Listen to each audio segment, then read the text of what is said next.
All right, welcome back, guys, to another video. This video is about the culture of our ancestry and the nutritional destruction that leads to the nutritional destruction of the melanated race. So, this book that I'm reading is talking about the cultural dynamics and the contrast between Afrocentric culture and Western culture. And I'm going to continue. I have my notepad that I'm going to be taking notes on, and let's get started. All right. Again, sometimes when I read the word African, I will substitute the word African with the word melanated because, like I said before, I don't believe that all melanated people came from one area. I believe that we were all over the planet. All right. In African culture, or in melanated people's culture, the mother, Isis, has the birthday as she gives birth to the child. Now, if you don't know who Isis is a character that's in the Sumerian tablets. All right. And she's not a human. Okay. According to the Sumerian tablets, this is not according to me. This is not according to me making stuff up. This is one of the Anunnaki beings, one of the extraterrestrial beings that came from another planet, the planet Nibiru. Zachariah Stitchens is one of the authors who was able to, not only did he wasn't the only one to translate the cuneiform script, because that's very, very hard to translate. It's already been done by previous scholars before him. What Zachariah Stitchens did was that he was able to take a conglomerate of all those translations from cuneiform, and he was able to compile them in a series of books that made it very, very accessible to the normal layman like me, for anybody just to read it. So Isis, also known as Ishtar, that's where you get the term Genesis, generation of Isis. Isis is the mother of humanity, not Eve.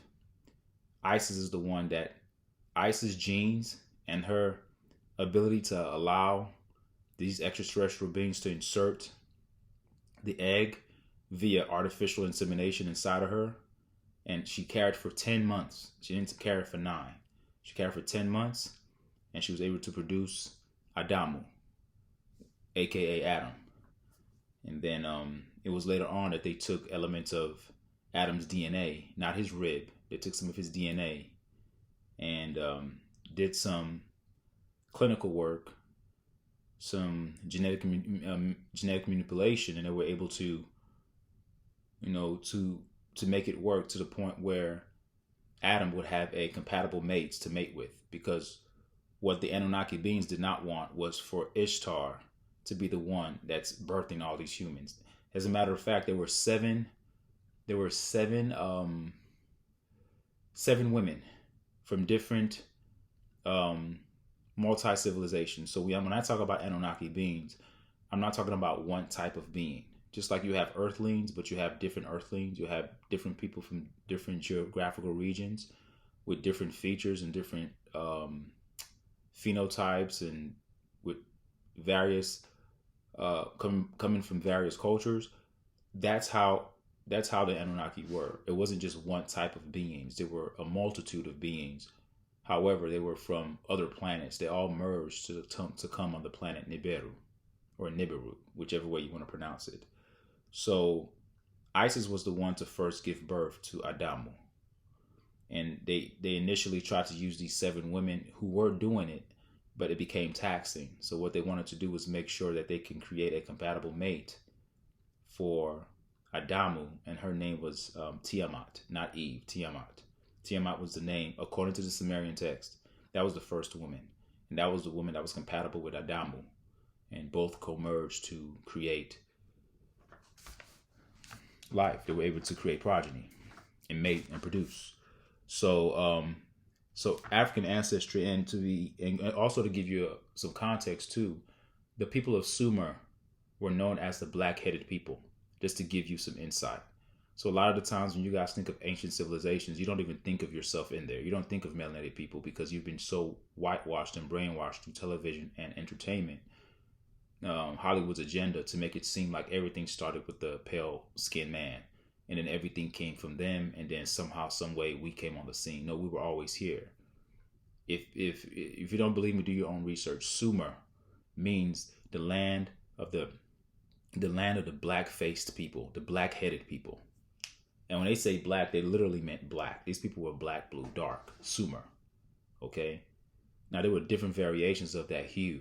Of course, you have some that were a little bit lighter than others, but you did not see a pale skinned European exist at that time, or what you would consider a person to be who you would consider to be a Caucasian. There was no one that existed that looked like that. As a matter of fact, if you looked like that, they probably looked at you very weird, as if you were some freak of nature. That was not the norm.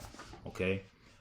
So Africans and African culture, the mother Isis has a birthday as she gives birth to the child. The child cannot birth itself. The child has a day. Okay.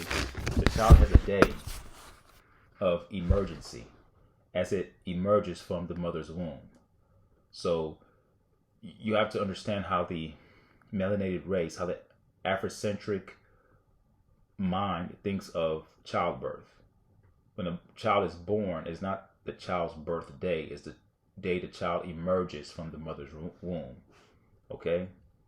The only true emergency occurs at the child's birth. It is part of a Caucasian diseased individualism to think I had my own birth, or all for me, or me for me. It helps to affirm their white supremacy, which says they are the center of the world. Now, I want you guys to understand what I just read. He's saying that there's no such thing as your birthday. You had a day of your emergence. The birthday goes to the mother. The birthday is the mother. It's her birthday.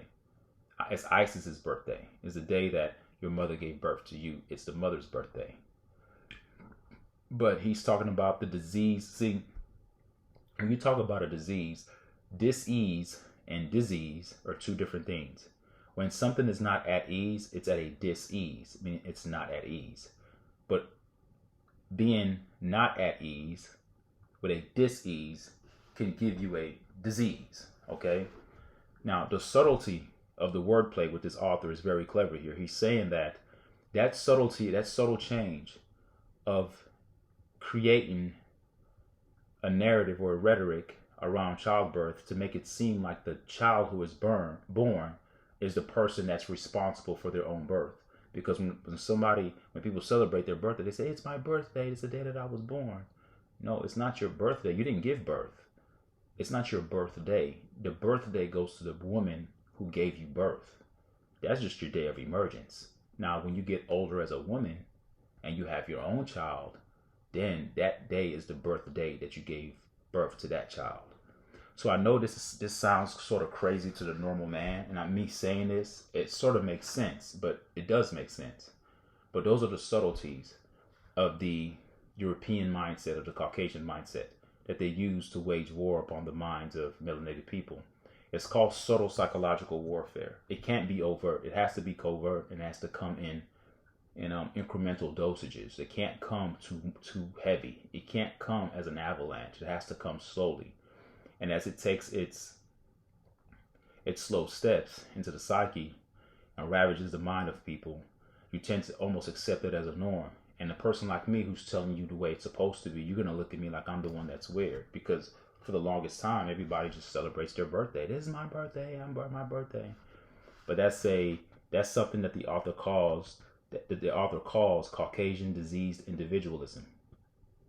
All right? Because once you take the African or the melanated person out of their element in terms of their psychological element, then you can hotwire them to do what you want them to do, and you become a slave. It's just like operating an electrical device. If you go inside that electrical device and keep the outside the same, don't mess with the outside. Do not tamper with the structure of that electronic device. Similar to a cell phone. If you just go inside that cell phone and shift certain things around and manipulate certain things, you can ruin the entire sequence of the phone, the way the phone operates. Though on the outside, the phone looks perfectly normal, but the functionality of the phone is bugged because it's not operating in the way that it was made to operate. We, as a we as being melanated people having that Afrocentric mindset, we are operating on a paradigm fit for the European. And that's why there's a disconnect. That's why there's a misalignment. It may not be a big deal to you, but it is a big deal because something so small that's happening generation after generation after generation after generation after generation, it becomes big. Okay? So the author says here the only true emergency occurs at a child's birth. All right? A child's birth that's the emergency. Not emergency like 911. The emergency, the time that a child emerges, comes out of the mother's womb. That's what he means by emergency. So the only true emergency occurs at a child's birth. It's part of Caucasian disease individualism to think, quote, I had my own birth. Okay? I had my own birth, or all for me, or me for me. Okay? It helps to affirm their white supremacy, which says they are the center of the world. That's that sense of entitlement. This book is explaining to you why they think the way they do. It's not their fault. That's in their DNA. You can't try to remedy or rehabilitate chaos. Insanity is what it is. It's going to stay that way. Insanity and logic are diametrically opposed to one another. They operate on two opposite sides of the spectrum. When you're talking about logic, insanity should have no dealings with logic. But we find ourselves in that state today. Now, some people may oppose me in the playing devil's advocate here. They may say, well, there's a lot of things that melanated, well, I'm going to use what they're going to say. They'll say something to the effect, well, black people, they do this. They don't know how to do this right. They don't know how to do, exactly. We don't know how to do a lot of things right, probably, to y'all's eyes, because we're operating on a different psychological construct. Like, we're not operating the way the Afrocentric mind is supposed to operate. If you take away the mind, then the body is gone. It's not our physical body. It's not even the physical things that we do outwardly that's the problem. It's the internal makeup of the mindset that's the problem. And it's operating on something that it's not supposed to be operating on. It's misaligned. It's not aligned with its true self. You take any animal out of their natural habitat and put them in an artificial environment, you're not going to have the animal living up to its optimal capacity. It's not going to happen. And that's what's happened to the melanated race. We're looked upon as the dregs of society, as the scum of society. Most races, they hate us. In every religious book, they deem us to be the cursed people, even though they're just taking those words out of context. We've never been a cursed people. But the gods of this world, the gods of religion, would have you think so. Because we are the light. We are the gods of the planet. And the truth of our existence is being suppressed in unrighteousness. Because our creators have an agenda. They do not want us to see or tap into those special genetics that were given to us by one of their people. But I don't want to get into a tangent. I think I've explained that on another video. You would have to probably look back at my other video that I did in this thread of reading this book about nutrition and the culture of the melanated race. I talked about the beginning of how we were given special genetics. Why do you think the Tower of Babel was destroyed? It's because, one of the gods, Low G, saw that, hey, humanity, they're coming together doing things that anything that they put their mind to, they can achieve it. We got to stop this. What kind of God is afraid and threatened by the innovation of its creation? That's not a God, folks. That's a created being with their own personal agenda. But yet you guys get on your knees and worship that God all the time because he's loving and has your best interest at heart. You go ahead and keep believing that. Okay. So all this, it helps to affirm their white supremacy, and which is why they think that they're the center of the world. That sense of entitlement comes because of that. It's the way the system fits them well. We try to live in their system, but it doesn't work with us because naturally, from a genetic disposition, We can't, even if we think that we are the center of the universe, it doesn't jive well with our spirit. It's not it's not kosher to our spirit. It's not pristine. It's not it's not original to the way the mental makeup of a melanated person is supposed to be. Okay? We think differently. The way they think works for them because it fits their psyche. When we try to think like them, it goes against our psyche. There in fact is how you have the contention within the mind of logic and insanity trying to work. And logic and insanity can't mix. So therefore you will have certain things that melanated people do that don't make sense. Like you see on the, people say it all the time, oh, why do our people always have to do this? Why do we always make a fool out of ourselves? Because we're operating on a paradigm that's not fit for us to reach our fullest potential. We're operating off of something that worsens us. And until we understand that, we're going to continue to be in this plight that we're in. It has nothing to do about legislation. It has everything to do with the mindset, the culture. The culture here in the West is totally against melanated people. The culture, the mindset, even the way they view family is totally against the way we operate. See, it's not about making a choice. It's about operating in the capacity that aligns well with your biogenetics. Everything is scientific. That's what I'm trying to break down to you guys. It's not about making a choice, what's better for you. It's not about you. Well, in the Afrocentric mindset, it's never been about the individual, but in the West, it's all about you. They give you options, pick the one that's best for you. In the Afrocentric mindset, or in the melanated mindset, it's more so about picking the option that's best for everybody. It's always about the grander picture. It's always about doing something that's greater than you, because there's a bigger phenomena at play that needs you. You're an important cog to it. You're an important piece to it, but you're not the center of the universe. And guess what the most popular religion tells you? That you are the apple of this God's eye. If you were the only one on earth, he would allow his son to die for you because he loves you so much. You see how the rhetoric of individualism is espoused with that type of doctrine? That type of doctrinal precept, you see how that swells the individuals to think that they're grander than thou, that they're bigger than thou.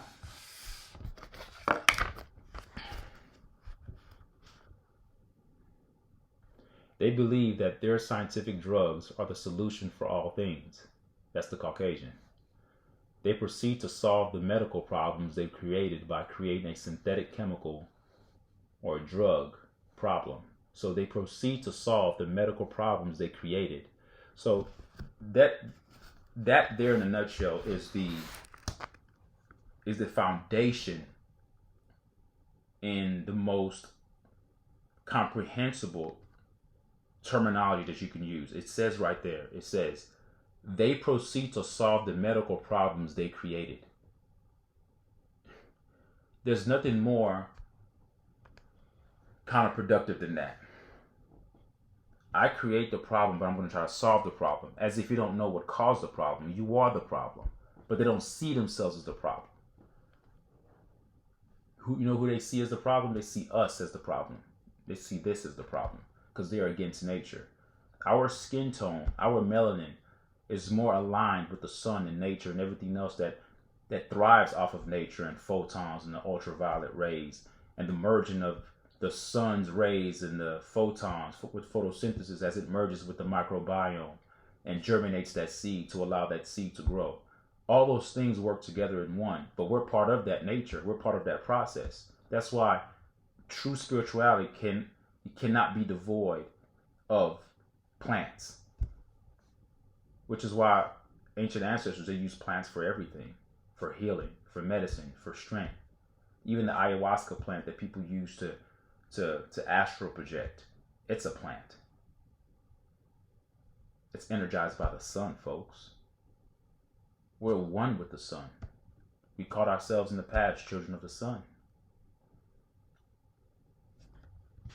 That's who they hate. So They believe that their scientific drugs are the solution for all things. They proceed to solve the medical problems they created by creating a synthetic chemical problem. So they already create the problem, but then they give you another problem, but they call it medicine, but which is nothing but a synthetic drug. Because all medicines that are concocted in a laboratory are still taking most of their ingredients from natural resources like herbs and plants, okay? But they're mixing it with other things, and that's what they call medicine. But then they call their medicine allopathic medicine or real medicine, and anyone who deviates from their system, they call that alternative medicine. But you see how backwards that is? True medicine is alternative because it goes against the Western thought of medicine. True medicine is rooted in nutrition and rooted in the things you eat, okay? And rooted in you using the natural substances of the planet to heal you. Because just like our bodies are 70% water, the earth is 70% water. Or 70 to 75% water. We're both aligned. The earth and us, we're both aligned.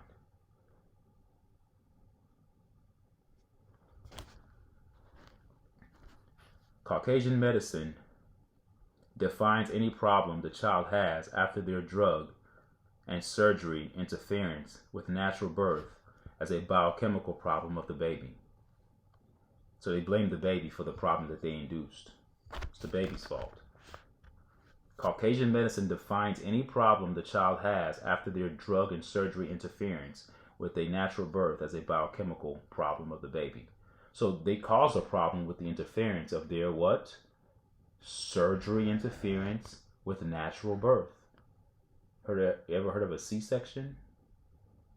That causes problems for that child. Unnatural births cause problems in the development of that child because you're not coming out, you're not emerging from the womb the right way. The squatting position, Isis, Ishtar, generation of Isis, when she had Adamu, she was in the squatting position.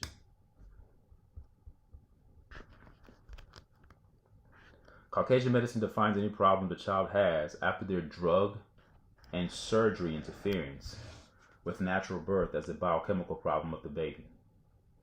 They use drugs to torture the African child's entire body combined with the torture of the C-section surgical operation. What awaits the child as a consequence of a C-section are drugs of asthma. Now, I know what most of you guys are thinking. Well, asthma runs in my family. He was born with asthma. You're not born with diseases. Diseases are induced. When the human body is left alone to operate naturally, the body is always going to be in homeostasis. The body is always going to be in balance. Not imbalance, but in balance. IN is going to be balanced. Is when you have the current allopathic medical system that interferes, that interjects its way, then you start to have problems. But then they don't blame it on their practices. They blame it on the mother, or they blame it on the baby, or they blame it on genetics. You know what we folks like to say? Oh, is it my family? Is it my family? It's hereditary. None of that is hereditary. They use drugs to torture the African child's entire body, combined with the torture of the C-section surgical operation. What awaits the child as a consequence of a C-section are drugs for asthma, bronchitis, behavior problems, colds, learning problems, hormones and melanin problems, which the Caucasian created before and during birth. So there again, those are subtleties. How many women do you know who've had C-sections? That seems to be the norm. That's warfare, folks. Our people are being attacked in the womb as they are emerging into life. They're being attacked in the womb with the toxic foods that the mothers are eating. And then during childbirth, they're also being attacked by the drugs that are being given to the mother. And then, moreover, when the baby is coming out, they cut the belly open. And that's supposed to be normal. We deem that to be normal. That's how sick we've become. We've accepted their illness and accepted the Caucasian disease as something that's normal. Nothing could be further from the truth, guys. There's nothing normal about cutting a woman's belly open. But then again, they'll say, well, she had no choice. They had to. Well, the woman probably had a choice if she was on a healthy, natural foods diet. That would have caused that would have alleviated any problem.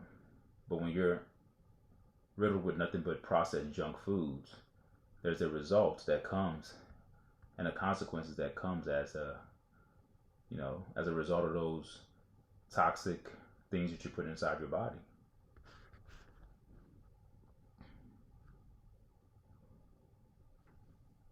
The C-section. So they start giving you drugs for asthma, bronchitis, then you have behavior problems, colds, learning problems, hormones, and melanin problems with the Caucasian created before and during birth. Books by R.S. Mendelssohn. How do you pronounce this guy's name? Books by R.S. Mendelssohn. He's a medical doctor, titled Confessions of a Medical Heretic and Malpractice.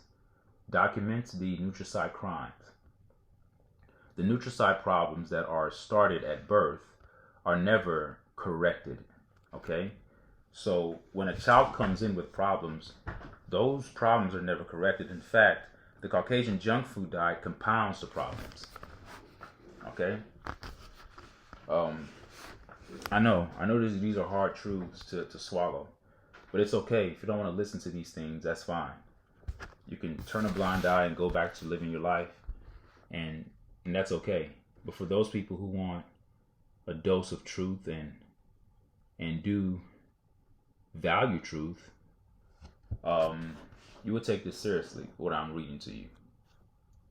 The nutricide problems that are started at birth are never corrected, because how can they be corrected when, see, it already starts before birth by the junk food. Then the unnatural birth compounds it. Then even after the baby emerges out of the womb in an unnatural way, it's further compounded by the junk foods that the mother was eating before the baby was even born. Now we're further compounding all the issues that baby's going to have from an unnatural birth. Now we're compounding it with more toxicity. How can you correct that? You can't correct it. We don't have a healthcare system, folks. We have a sick health, or not even sick health. We have a sick system, a sick care system. Profit is made off of sick people.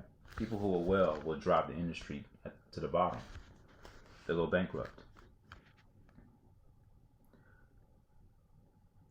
In fact, the Caucasian junk food diet compounds the problems. They proceed to classify Caucasian created problems as a genetic brain illness that causes violence.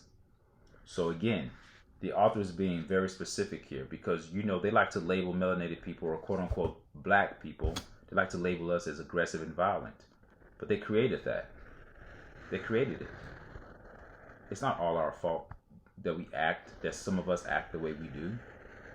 They proceed to classify Caucasian created problems, the problem that's created by a psychotic culture against people who are civil, naturally, when we're put in our right state and we're functioning off of an Afrocentric mindset. Okay? They proceed to classify Caucasian created problems as a genetic brain illness that causes violence and learning problems.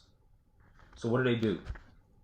Well, now whenever there's a problem, we can always prescribe a drug to it. So what they do is Ritalin. You guys know what that is. Some of you guys know what Ritalin is. Ritalin or similar type drugs are given in addition to genetic altering drugs. So they're giving you drugs to alter your genes. There was a major drug that was recently given to a lot of people, but I won't name it. Y'all know what it is. And everybody ran and got it because they were afraid that if they got some kind of sickness that they were going to die.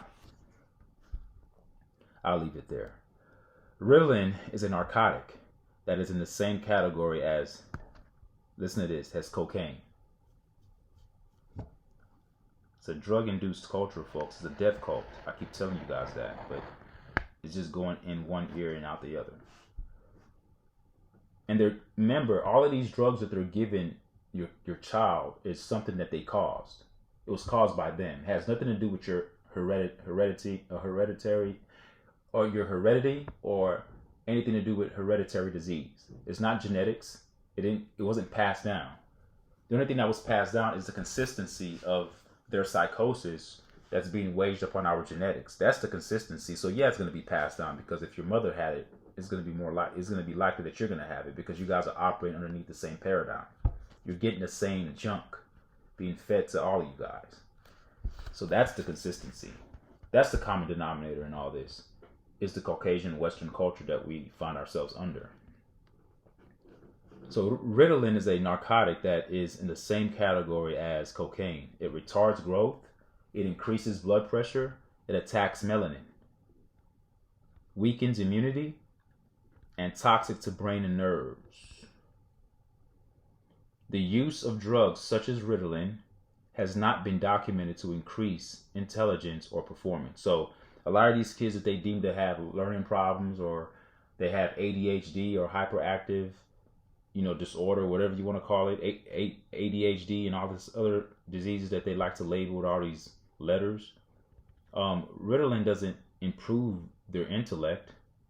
And I would argue and say Ritalin does the opposite sometimes. I mean, it may calm you down, allow you to so-called concentrate, but it doesn't do anything with it doesn't increase intellect at all.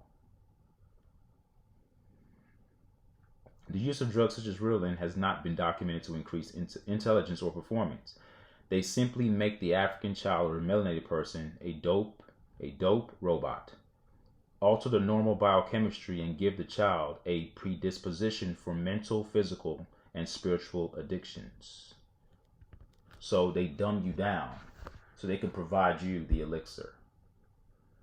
And when he says African child, dope robot, alter the normal biochemistry, when your biochemistry is altered as a melanated person, then your mind is going to be altered, because there's no separation. It's not mutually exclusive. They're all mutually inclusive. They're all together. They're synergistic.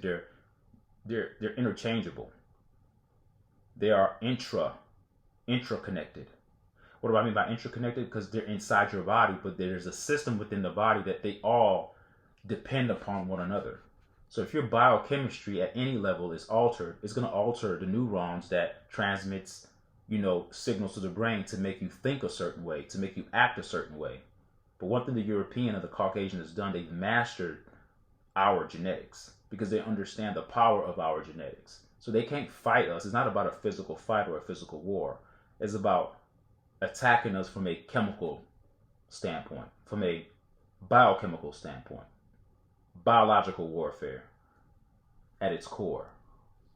So they use drugs as Ritalin to do that to our kids in school. How many people that I knew that were on that drug? So they make the child a dope robot. They alter the normal biochemistry, and they give the child a predisposition for mental, physical, and spiritual addictions. The spiritual addictions are going to be the spiritual systems that they provide you, the religions. Be a Christian, love your European Jesus that's going to come and save the day. Okay? Mental addictions. Addicted to pornography, addicted to things that are going to stimulate you. The lack of dopamine, so you're doing things you can't even meditate. It's hard to even sit still. And because you become mentally dependent upon Ritalin as well, because apart from it, you can't function, so you become addicted to that. You become physically addicted to it as well. That's where the addictions begin. Ritalin is a chemical solution for a Caucasian indoctrination problem called education. So again, he's not calling education, he's calling it Caucasian indoctrination. But like I said, Ritalin is a drug that's given to many of our melanated kids to go to school. That's not to benefit them. You guys have to get it through your clear heads that, and I'm assuming your head is clear if you're listening to me, because if your head wasn't clear, you would shut this down immediately. None of these things that I'm saying is going to resonate with the average man. But I commend anybody that's sitting here listening to what I'm saying. They don't care about your child. Get that through your head.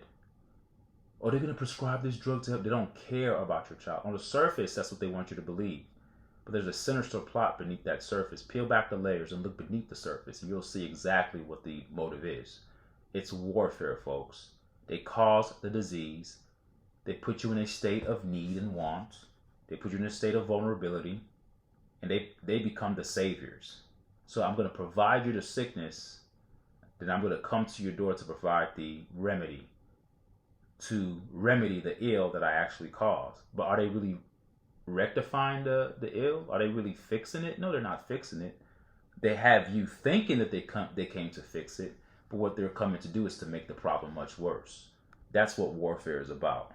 It's a guerrilla style tactic. All right? The mental and physical chemistry between the African child and the Caucasian educational system is the problem, not the chemistry of the child. I'm going to read that again. I want you guys to understand that. I'm going to go back again for the people in the back that can't hear me. It says, Ritalin is a chemical solution for a Caucasian indoctrination problem called education. So the public education system is a farce. Once kids learn the basics of how to add, multiply, subtract, and read, school's actually a waste of time. It's just a place to get kids ready to feed into the military-industrial complex and then create wage slaves that gets the rich richer and keeps us where we are at. All right? It's not about education, it's about indoctrination. How many lies have been told in those history books about our people? How many lies are they going to tell about us being descendants of slaves? Well, much more than that. True history can't be told without the greatness of the melanated race, because we were the beginners of civilization. We created civilizations. We are the anchor, the foundations of all civilizations. There would be no civilization without us. That's the part that's so devastating about this. Okay, so the mental and physical chemistry between the African child and the Caucasian educational system is the problem, not the chemistry of the child. So he's laying down some key principles here. It's not the child that's at fault. It's the system that's at fault. The melanated child is just operating a flawed system that doesn't benefit his biochemistry. Everything is chemically based. Okay? Aside from this, drugs that are given to African children by the public schools are actually based on money. Is profit motivation. And I don't need to even go into that. That's like duh. All right? It's profit motivation that causes the schools to drug African children or drug melanated children.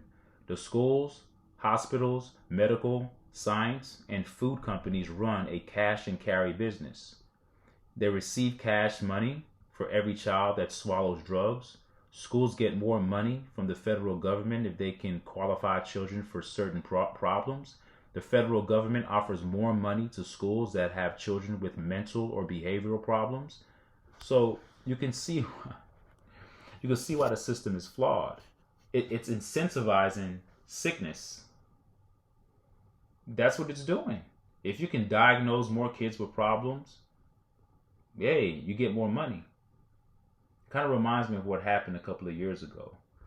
If you can diagnose people with certain illnesses, then you can get an incentive. The hospital can get certain, incentives for certain diagnoses. And I'm going to leave it at that.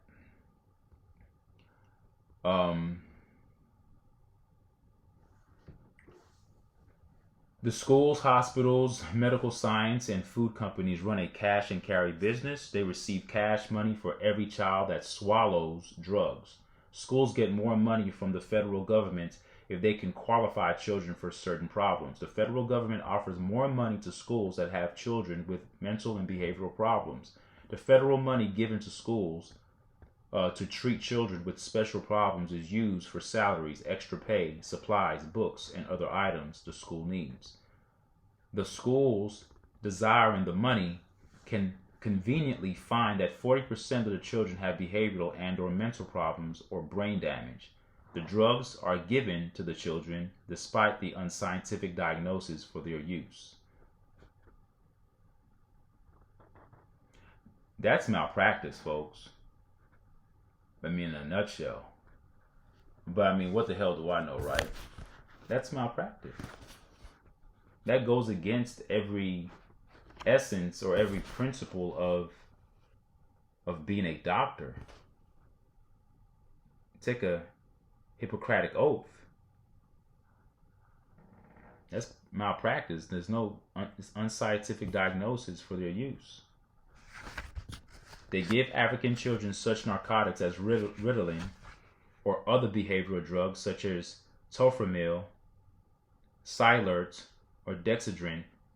African children are basically drugged because of the nutritional problems Caucasians created before, during, and after birthing.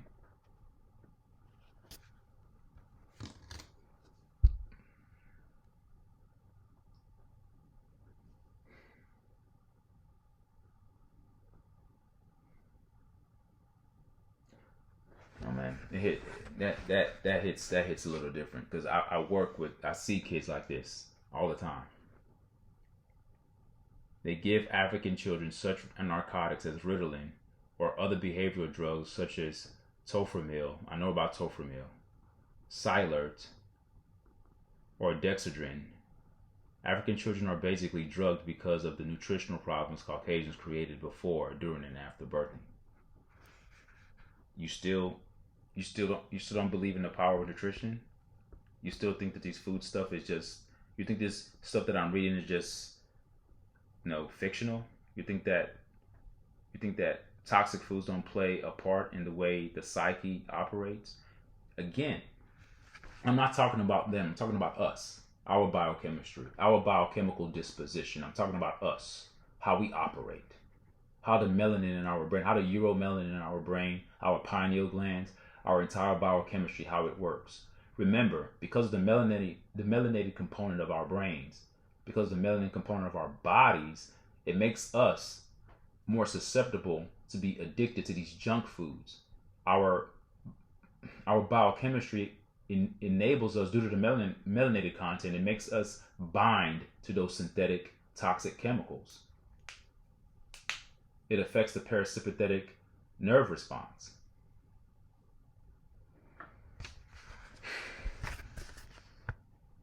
That's why most melanated people can't meditate.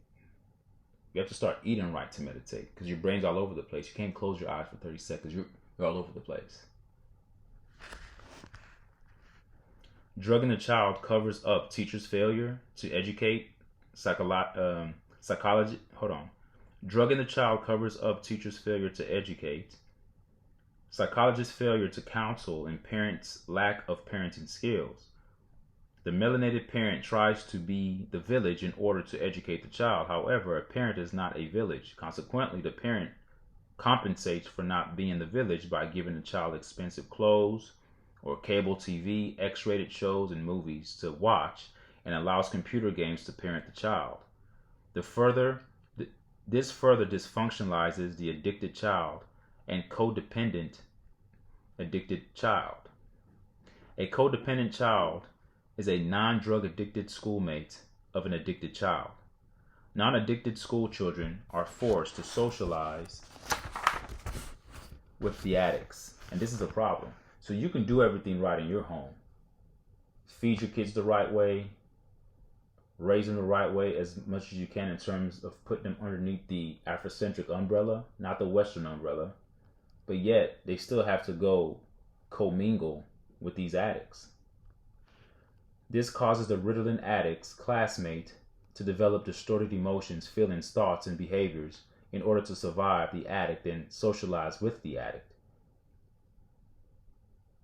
A codependent creates a dysfunctional personality. This once mentally healthy classmate of the addict recreates themselves into a distorted personality in order to maintain a relationship with the addict. So in order just to fit in, you almost have to psychologically bend your mind, acquiesce into their distortion in order to kind of keep relationships, because you don't want to be, you don't want to come across as being weird. And this is very important because as young kids growing up, they don't have the ability to compartmentalize and self-regulate those things. Having friendships and fitting in is very important at that age, because that's when you're socially developing. You're trying to find your place in this world. As an adult, you can say, to hell with you. I don't care what your distortion and your addictions are.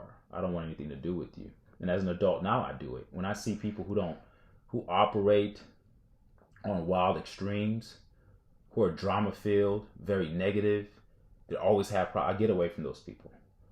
I don't need them. I don't need anybody. But it's hard to tell that to a young kid growing up trying to find themselves. It's almost like punishment to isolate them from other people. But in this case, as this book reads, they end up being, they end up having a distorted view due to their attachment or due to their relationship with this addict. The codependent playmate of the addict changes into a personality that can complement, maintain, and feed off the disease-riddling addict. The addict's entire classroom of children becomes affected and infected. Okay, it becomes affected and infected with forms of mental illnesses. Codependents will have dysfunctional relationships and dysfunctional children in order to feel normal. So there you go. But there's nothing normal about dysfunction. That's the paradox with that last statement that I just read. You're bending your natural state into something that's abnormal, but you've made up in your mind that is normal. That's psychotic. But that's what happens when we as people attach ourselves to the Western way of reasoning. Their culture is anti-melanin. It's anti-rhythmic and it's anti-spiritual. I'm going to stop right there. Till next time. I don't want this video to be too long. Leave a comment. Tell me what you guys think. Thank you for listening.